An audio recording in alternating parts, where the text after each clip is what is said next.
Kanagumbana Chara-hellaga hakchanggi arumba hantarakpaga loinana blood pressure control tawpa ngami haina aranba mawngda thajare.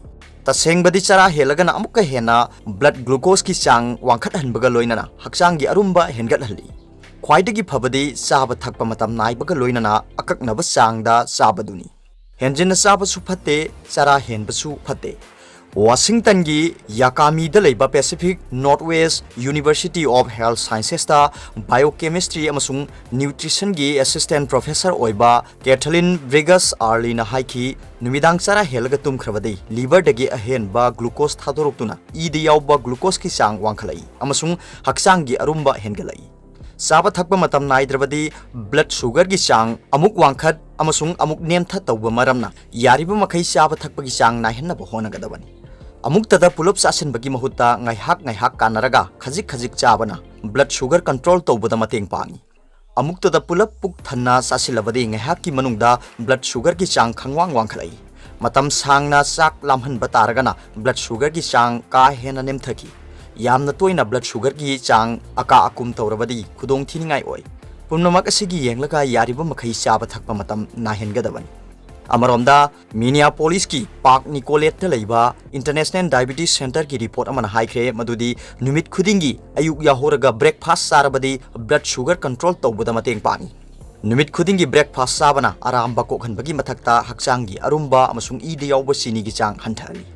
Numidang sak yamna sasin khirabadi mathangi ayukta blood sugar wangkhalai haina miyoi ayambana thajane.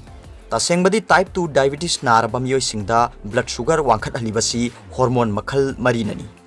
Blood glucose control tawbuda maroiba thaudang lawriba hormone makhal mari adudi insulin, amylin, incretin amasung glucagon. Pancreas ki beta cell singda yawba insulin na blood glucose control tawbuda maroiba thaudang lawi. Aikhoina sasin khiba sinjakta ki glucose sunglaga hakchanggi cell khudimakte yohonduna energy pibagi thawong sathai. Hariba thawong asida insulin na mateng pangi. Type 2 diabetes na naraba singdi pancreas ki beta cell masing chada yankhai rom hanthakiba maramna insulin marang kaina puthokpa ngamde. Miyoibana sak charaba matungda beta cell singdagi thadorokpa amylin na igi cell da glucose thadokpagi thawong khongjel tapthahali. Type 1 amasung type 2 diabetes naraba miyoy singdadi amylin gi chang watpa maramna ida yawba glucose ki level wangkhalai. Type 2 diabetes naraba singna Chara-hellaga tumkhiba matamda blood sugar control tawriba hormone gi khal kaitharai. Maduna maram oiraga ida yawba glucose ki chang wangkhalai. Matawsumna liver amadi muscle dagi ahenba glucose thadorokpa maramna type 2 diabetes naraba singda fasting blood sugar wangkhalakpani. Numidang tumnam daida sasin thaksin khiba chinjakna mathangi ayukta sakhau hanglingida blood sugar wangkhalakpa natte.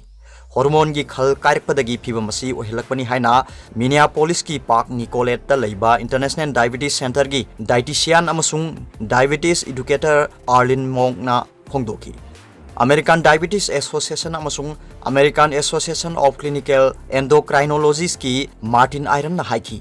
Kanagumba miyoi ama blood glucose wangle hek khanglakpaga athu matamda hidak chaduna blood glucose control tawnaba hona hogadabani. Maduna hormone gi khal kairaktuna insulin resistance oirakadabadagi kanbangami. Diabetes na nare khanglakpa mikupta hakchanggi arumba hanthanba tarabadi hormone gi khal kaihandabaga loinana insulin sensitivity phagalai amasung ida yawba sugar ki chang hantharai. Khwaidagi phaba pambaidi punsi mahing semdokpaga loinana chaba thakpagi mawong hongdokpa amasung hakchang sajel tawbani. Hakchanggi arumba hanthanba matamda blood sugar level su mathanta hanthajaki. Matam sangna type 2 diabetes narba miyoi singdadi hakchang sajel tawba khaktana kanaba phangde. Ayama matamda hakchang leng otpagi thabak tawbaga loinana hidak langthak chabagi tangai phadabasu lei. Nongmagi manungda karamba matamda hakchang sajel tawgadagi haibadu thoidokna maru oide.